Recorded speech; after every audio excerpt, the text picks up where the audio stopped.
the news. Hi, I'm Tessa with Brainrot News, with a few bits of news for you to choke on from April 3rd. Wall Street just got a taste of Trump's economic genius, like a toddler taste-testing bleach. The Dow Jones Industrial Average took a 1,412-point swan dive, that's 3.3% for the nerds. The S&P 500 nosedived 4%, and the Nasdaq collapsed faster than Trump's casino empire, dropping 5.1%. Meanwhile, the Russell 2000, which tracks small businesses, got so wrecked it officially entered bear market territory, because helping the little guy is when you light their investments on fire. So what's the cause of this financial disaster? Trump decided that tariffs were a great idea, slapping at least a 10% tax on imports with even worse rates for China and the EU. Why have a functioning economy when you can just start a trade war instead, I guess? The move immediately triggered fears of inflation and recession, with UBS analysts warning this brain-dead policy could shrink GDP by 2% and push inflation up 5%. This means the Federal Reserve is now being begged to cut interest rates, except they can't because inflation is already gnawing at the economy like a rat in a McDonald's dumpster. Don't worry, America isn't suffering alone though. International markets followed suit, plummeting like a lead balloon. European and Asian stocks got their teeth kicked in, while investors ditched anything risky, tech,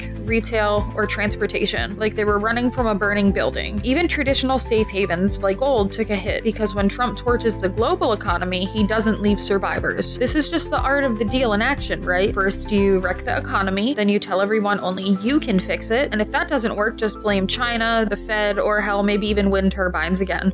Today I learned stable leadership is when you gut your own National Security Council because you suspect they aren't loyal enough to your personal brand of chaos. President Trump, taking inspiration from every two-bit dictator in history, has begun cleansing the NSC of officials who failed the ultimate loyalty test, meaning they still have functional critical thinking skills. In Trump's America, national security isn't about protecting the country, it's about protecting his fragile ego. This all started when far-right conspiracy theorist Laura Loomer waltzed into the Oval Office and presented her deep research, unhinged social media posts on why Trump's security team was packed with dangerous neocons. Now, the term neocon in this context doesn't mean what it used to. It no longer refers to interventionalist conservatives. It just means anyone who read a book once and disagreed with Trump. Loomer's ranting was enough to convince Trump, Vice President J.D. Vance, Chief of Staff Susie Wiles, National Security Advisor Mike Waltz, and Presidential Personnel Director Sergei Gore to go full-on Stalin mode and start purging the ranks. At least 3 senior NSC officials and a handful of aides were sent packing, presumably for the crime of understanding national security better than a guy who thinks you can nuke hurricanes. This all comes on the heels of Waltz, who now on thin ice himself, facing backlash for using the Signal app to coordinate a sensitive military operation in Yemen, only to have details of said secret mission conveniently end up in the inbox of journalist Jeffrey Goldberg, which of course makes perfect sense in an administration where secrecy is for tax returns but not actual military operations. And then there's Assistant U.S. Attorney Adam Schlafer, who was just living his life when Loomer decided to turn him into her next obsession. One deranged social media post later and poof, he was gone, because that's how the government works now. Not through any kind of structured legal process, not through performance evaluations or ethical considerations, but through the whims of a conspiracy theorist who used to chain herself to big tech offices for attention. We're now running the country like a right-wing Orwellian Reddit forum with moderators banning people for thought crimes while the rest of us watch the chaos unfold. The White House has declined to comment. What would they even say? Yes, the president is turning the federal government into a paranoia-fueled loyalty test, and no, we don't plan to stop. At this point, we've abandoned all pretense of running a democracy. The executive branch is just a live-action reality show where Trump gets to play God, Laura Loomer is his top advisor, and the National Security Council is being replaced with a magic 8-ball and the lady that runs the Libs of TikTok account. If you thought the first Trump term was a mess, welcome to the sequel, where conspiracy theorists aren't just cheering from the sidelines, they're running the whole damn show.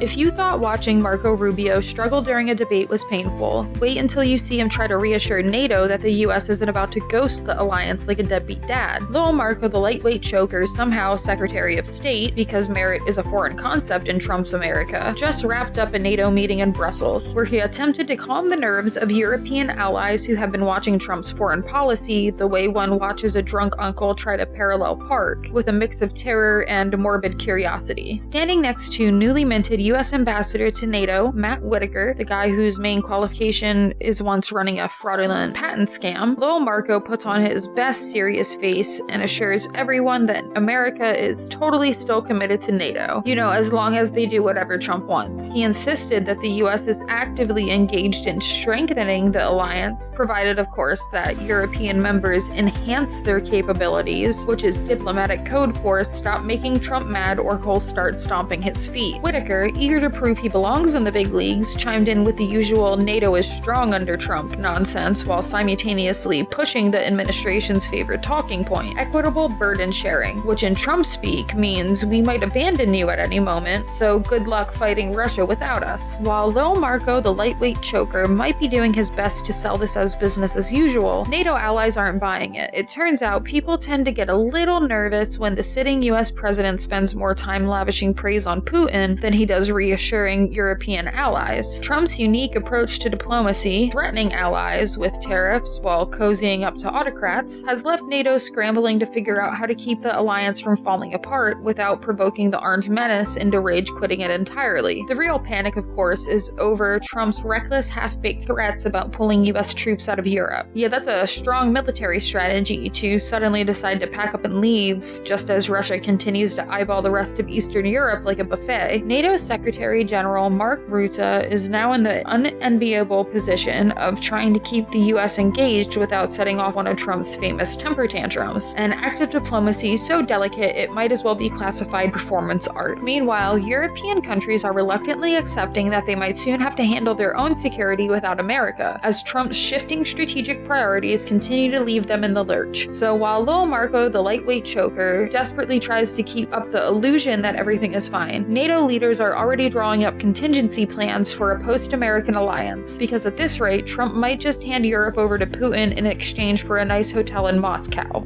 At this point, the only surprising thing about Benjamin Netanyahu being embroiled in yet another scandal is that it wasn't already obvious. The man collects corruption charges like Pokemon cards, and this time his inner circle got busted allegedly pocketing Qatari cash to run a PR campaign for the Gulf state. Yeah, you heard that right. While Netanyahu has been busy bulldozing Gaza, his closest advisors were apparently cashing checks from Qatar to make their client look good in Israel. And you have to ask, was this supposed to be pro bono PR work, or did they throw in a kill a few thousand more civilians bonus package? Senior aides Donaton Urich and Eli Fieldstein are now facing the consequences. Well, as much as anyone ever faces consequences in Netanyahu's orbit for allegedly orchestrating a media campaign to sell Qatar as a trustworthy mediator in Gaza peace talks, because that's exactly what the Middle East needs right now. More shadowy backroom deals that make it even less clear who's screwing who. But this wasn't just about making Qatar look good, it was also about undercutting Egypt's role in negotiations, because apparently it's not enough to massacre civilians, you also have to make sure your preferred business partners get top billing in whatever dystopian geopolitical theater you're staging. Attorney General Gali Baharav Miara has now launched a criminal investigation, and the Shin Bet is getting involved, which means this isn't some petty little slap on the wrist. We're talking about serious corruption, though let's be real, in Israel's government that's less of a crime and more of a job requirement. Netanyahu has already provided a statement to the police, which probably consisted of him mumbling witch hunt between bites of a taxpayer-funded steak dinner. The man's playbook is thinner than Israel's excuse for bombing refugee camps. And let's just talk about the optics here. Netanyahu's government has spent months slaughtering Palestinians under the guise of defense, reducing Gaza to rubble, while screaming about existential threats, and while all of that was happening, his closest aides were allegedly making side deals to help one of the countries supposedly funding Hamas to improve its public image. Make it make sense. The same people who frame every Palestinian child as an enemy combatant had no problem taking money from a Gulf state that's been accused of supporting militants so long as the check cleared. Israel continues to operate like a rogue state, committing war crimes in broad daylight while Western leaders trip over themselves to defend the indefensible. The US keeps sending weapons, the media keeps running Israeli propaganda unchallenged, and Netanyahu, despite being one of the most openly corrupt leaders on the planet, just keeps getting away with it. So is this Qatar scandal the thing that finally takes him down? Probably not. He's like a cockroach, immune to accountability, thriving in filth and guaranteed to outlast whatever shred of morality his country used to pretend it had. But the walls are closing in. The Israeli public is losing patience. The world is watching watching in disgust, and even Netanyahu's most loyal cronies are starting to turn on him. Sooner or later, something's gotta give, and if it's not this scandal, it'll be the next one, because if there's one thing you can count on with Netanyahu, it's that the corruption never stops coming.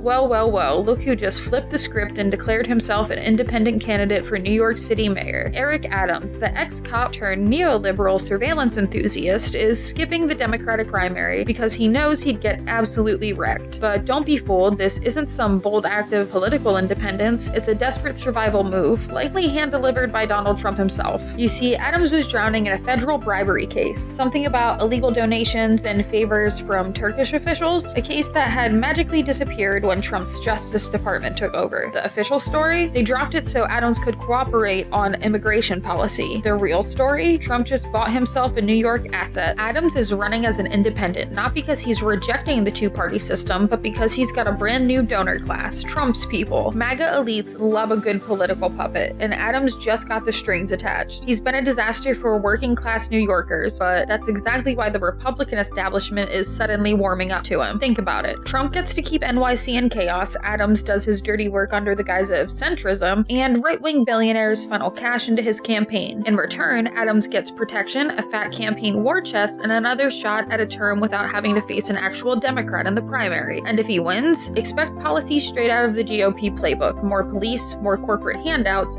and a whole lot of stop resisting energy for marginalized communities. This isn't a man breaking free of the system, this is a man being reassigned. His common middle rhetoric is just a rebrand for Republican light authoritarianism, and New Yorkers better wake up before Trump's new favorite mayor gets another 4 years to play surveillance state emperor.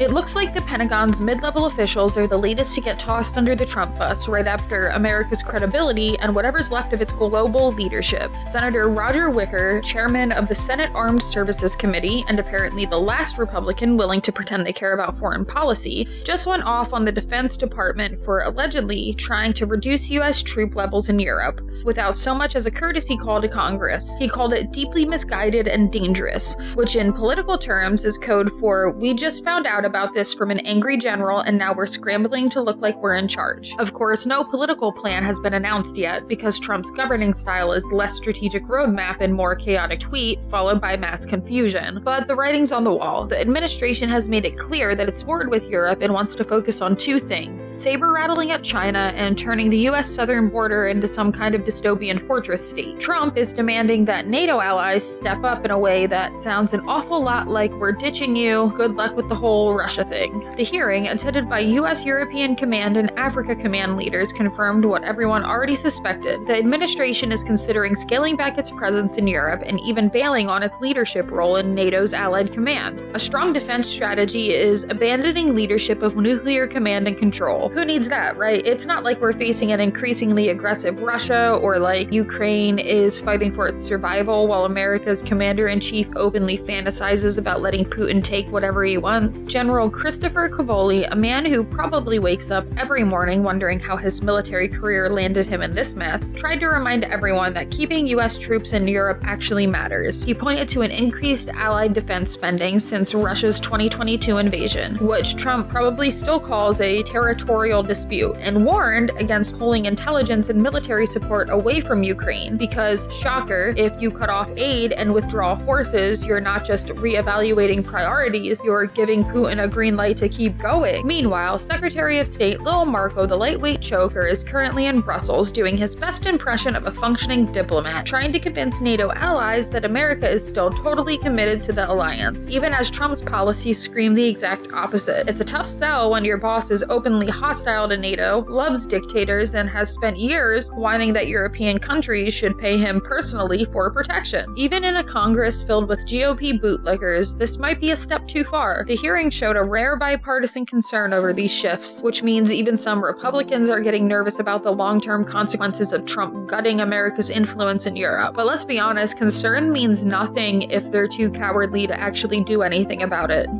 In a world where politicians lie with impunity, billionaires rewrite history in real time, and social media is basically a misinformation fire hose, New Jersey has decided that at the very least, you shouldn't be able to use AI to create fake videos that destroy someone's life. Governor Phil Murphy just signed a law making it a crime to produce or distribute deceptive deepfakes, slapping offenders with up to 5 years in prison and giving victims the right to sue. And honestly, good, because deepfakes aren't just harmless internet jokes, they're a weapon. Whether it's AI-generated revenge pornography, ruining someone's life, fake political videos undermining elections, or bad actors distorting reality for profit, this tech is already being used in ways that can cause real harm. The fact that we didn't have solid laws against it before now is actually the shocking part. The law was partially inspired by Francesca Manni, a high school student whose life was turned upside down by a deepfake video. At the time, her perpetrator got off with a school suspension. A suspension. Imagine having your entire reputation torched by some AI-generated lie and watching the person responsible get a vacation from school. The law makes sure that this kind of nonsense never happens again. Before the free speech purists want to start whining, let's be clear. This isn't about stopping satire or jokes. You can still make a meme, you can still do political commentary, and Saturday Night Live isn't going to jail for Trump impersonations. Yet, this is about making sure people can't use AI to fabricate reality in a way that ruins lives. And given that we already live in an era where a significant chunk of the population believes whatever nonsense they see on the internet, the last thing we need is even more hyper-realistic lies muddying the waters. Deepfake technology is powerful, and like any powerful tool, it needs guardrails. New Jersey did what the federal government should have done ages ago: treat AI-generated deception like the serious threat it is. A group of scientists is now suing the National Institute of Health for canceling science. The lawsuit claims that since Trump's glorious return to the White House, the NIH has been slashing research grants left and right. Not because the science was bad, but because the topics made conservatives clutch their pearls too hard. Apparently, if your research dares to mention words like diversity, gender, or vaccine, it gets thrown into the bureaucratic trash can. That means hundreds of studies on things like HIV prevention, child violence, pregnancy health disparities, and Alzheimer's have been left to die so Trump's NIH can focus on what exactly? Studies on why billionaires deserve more tax breaks? The lawsuit, filed in Massachusetts, argues that gutting these grants isn't just wildly unethical, it's also a massive waste of taxpayer money. When you yank funding mid-study, all that previous investment goes straight down the drain, right along with any progress those projects were making towards, curing actual diseases and saving lives. But sure, let's pretend the biggest crisis in America right now is woke science.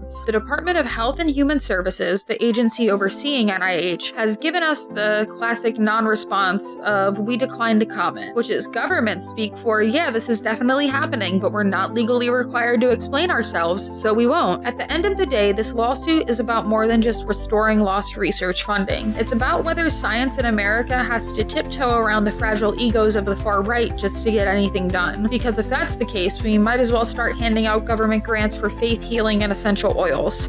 The very stable genius strikes again, this time in a British courtroom where Trump just got smacked with an $820,000 legal bill for a lawsuit that was so bad the judge didn't even bother debating whether the claims were true. After years of whining about the Steele dossier, Trump finally took his grievances to the UK legal system, only to be told, in legal terms, please shut up and go home. For those who need a refresher, the Steele dossier was a 2016 report compiled by former British intelligence officer Christopher Steele. It is full of very interesting allegations about Trump's activities in Russia. Trump, of course, insisted the whole thing was fake news, a deep state hit job, and whatever else he yells about at 3 a.m. on Truth Social. So in 2022, he decided to sue Orbis Business Intelligence, the firm behind the dossier, claiming it violated UK data protection laws. And then, nothing. Trump waited so long to actually file the lawsuit that the judge tossed it out for being too late and doomed to fail anyway. But since Trump never met a legal bill he didn't try to dodge, he also failed to pay the original fine of 200,090 euros, forcing yet another judge to step in and jack up the price to 600,000 euros plus a spicy 12% daily interest until he coughs it up. Now he's on the hook for a legal tab that's growing more every day. Money that could have gone toward,